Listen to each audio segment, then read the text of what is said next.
Yo, what is up guys? It's me exactly back bringing some more daily NBA news. Hope you're all having a great day. Thank you once again for joining me. You guys are the real MVPs, and hey, if you're new here, then you are also greatly appreciated. Make sure you subscribe and hit the bell as well though, so you can stay up to date with everything that goes on in the NBA on a daily basis. But now, let's just take a look at everything that is going on in the NBA. But first, a quick word about this video sponsor, SeatGeek. Celtics fans, game 1 is on your home turf. Same thing for game 2, I guess. And I mean, just imagine if the Boston Celtics beat the Cleveland Cavaliers in this series and you're a Celtics fan. You're gonna want to say that you were there to witness a piece of history, because that will be a historic win for the Boston Celtics in my eyes. And the only way to go to the game is to use SeatGeek and to use the promo code SDC to get $20 off your first order. And if you don't go, just remember that it's probably because you alone not being there that the Boston Celtics lost. Do you really want that on your conscience? I don't think so. So all of you guys, go download SeatGeek. Links will be in the description box below. For our first story of the day, we have to talk about what Marcus Morris said yesterday. Now, I'm sure all of you guys heard this because this was like the biggest story to come out yesterday, and this was because Marcus Morris said that outside of Kawhi Leonard, that he is the best person in the NBA when it comes to guarding LeBron James. What's outside? Marcus, you got a good taste of LeBron a couple years ago in that Detroit-Cleveland series. What was that like, and how do you try to slow him down? In that series, it was fun. It was my first time being in the playoffs, being able to go against, obviously one of the best players in the league, if not the best. Definitely a good time. Circumstances a little different now. A little older, a little bit more experienced. Personally, I think probably the best guy to be in the league, outside of Kawhi. And then, as proof, he said, basically, look at what I did to Ben Simmons. As he said, guarding LeBron James is extremely similar to guarding Ben Simmons, and if he can do that, then he can guard LeBron James. A lot of similarities between Ben Simmons and LeBron, and Antetokounmpo and LeBron, as far as the way they attack the basket in transition. That's something big with us that we need to load. Try to keep the easy ones out. All right, now the first reaction of every NBA fan, whether you hear this, is, what did you just do, Marcus Morris? Anyone who has ever said something like this, anyone who's ever edged on LeBron James before a playoff series, during the playoffs, whenever, it has never turned out good for that person or their team. Off the top of my head, I can think of numerous players who have tried to do something like this before. Stanley Johnson, when he said that he's in LeBron James's head and called the entire team a bunch of cheerleaders. Lance Stephenson, of course, we know about his history with LeBron James. Joakim Noah, same thing as Lance. He has a history with LeBron James. Deshaun Stephenson, do you guys remember him? He was the guy that once said LeBron is overrated. And then LeBron went on to score 30 in 4 straight games against him and drop a 27-point triple-double as well. Brandon Jennings, the guy who called out LeBron James to the Heat, saying that the Bucks would win in 6 before they got swept. So Marcus Morris saying something like this is nothing that we haven't seen before. However, I will say this, there is something different about Marcus Morris's situation here, because even though his claim about being able to guard LeBron and being the second best guy in the NBA behind Kawhi Leonard at guarding LeBron sounds absolutely ridiculous, there might be some truth to it. But before I tell you why, I have to show you this other clip of what Marcus Morris said yesterday so you guys can understand that he isn't a complete madman. He doesn't think he's going to be able to shut down LeBron James by himself, as he said that it will take a team effort from the Boston Celtics in order to try and slow down LeBron James. One person can't defend LeBron, that's obvious.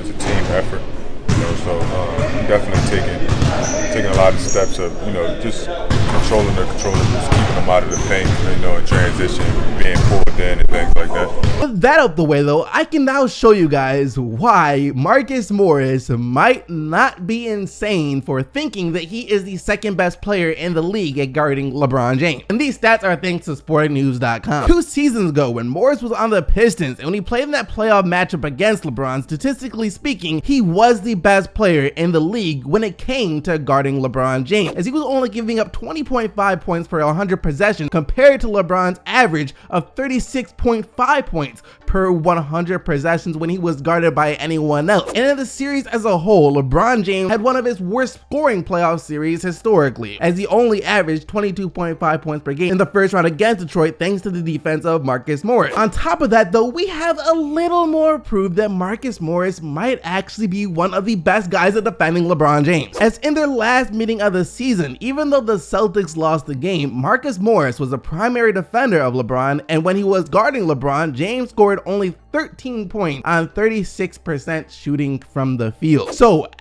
as it turns out, the dude might not be crazy for saying what he said. Granted, I still wouldn't have come out and said that because you did not want to edge on LeBron James. And as a whole, if I had to put my money on Marcus Morris shutting down LeBron James for an entire series, I wouldn't do it. I would not bet against LeBron James. I just wouldn't. But I will say this, the Boston Celtics as a whole, I think are going to cause LeBron James a heck of a lot of problems. They have a lot of different players they can throw at LeBron James. They're one of the best defensive teams in the league, of course, and Brad Stevens is one heck of a coach who I'm sure will be able to come up with some type of game plan to at least make LeBron struggle a bit. For our next story, we have an update on the Philadelphia 76ers and their free agency wish list, or their summer wish list, I should say. So it's no secret that the Sixers want LeBron James. This is widely known by now that they would love to get their hands on LeBron James this summer. Joel Embiid and Ben Simmons have been alluding to the fact that the Sixers are going to go after LeBron James all season long. And immediately after they were eliminated from the playoffs, the head coach of the Sixers, Brett Brown, said, at some point when the time is right, I think we need help to win a championship. If that's the goal, and for me, for us, it is,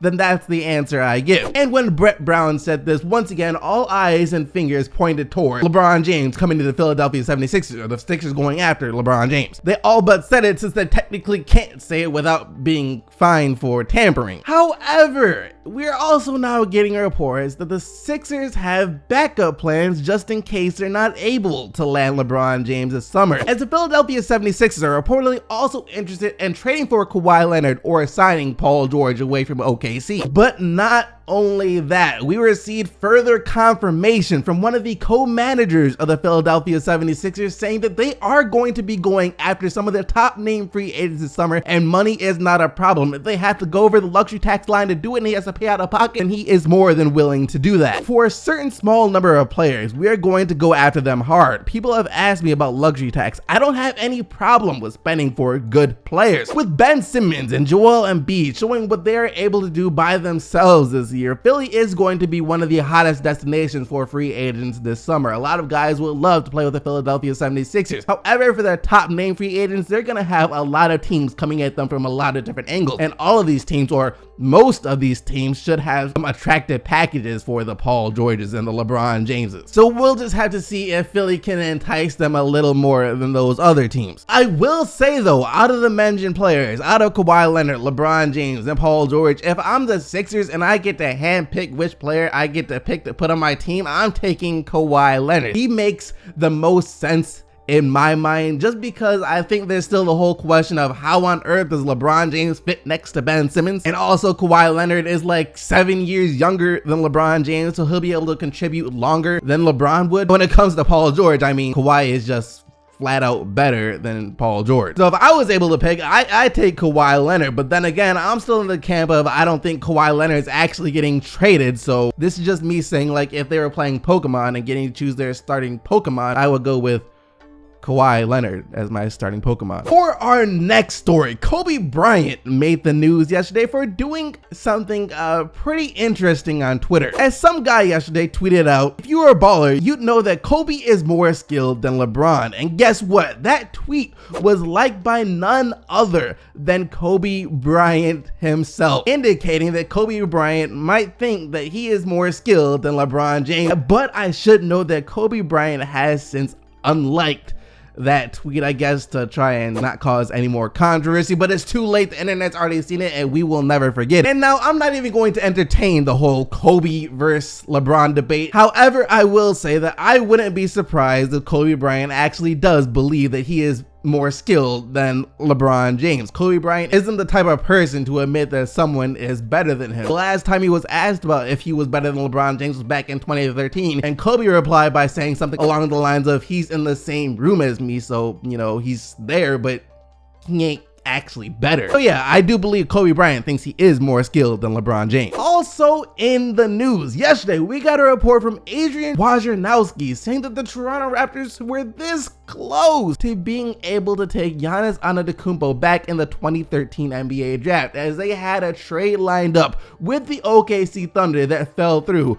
once the Thunder were able to draft Steven Adams. Masai had a deal in Toronto. Masai was working with Oklahoma City on a possible trade. I think Oklahoma City Thunder was at 10 that year and they took Steven Adams, 10, 11, 12, somewhere in there. Once Adams made it to the Thunder, there was no trade. But I think if Adams would have been taken ahead of them, Oklahoma may have traded out of there and Toronto would have gotten him. The Thunder did have the 12th pick back in the 2013 NBA draft, and they did select Steven Adams, and of course Giannis went to the Bucks with the 15th pick of the draft. While Toronto, on the other hand, didn't have a draft pick at all that year, since they had previously traded their first round pick, which would have gotten them the number 12 pick in the NBA draft, for Kyle Lowry. So yep, Toronto was this close to having Giannis Antetokounmpo, and maybe that is why this summer they've been taking a look at one of Giannis's younger brothers for the upcoming NBA draft, and also why they drafted Bruno Caboclo a few years back, who was supposed to be the Brazilian Giannis. I mean, it seems like they've been trying to make up for the fact that they weren't able to get Giannis since they weren't able to get Giannis. But that does it for today's video, guys. Hope you guys enjoyed it. If you did, be sure to smack that like button and subscribe to the channel so you don't miss out on more daily NBA news. Thank you once again for watching. I'll see all of you right back here tomorrow. But until then,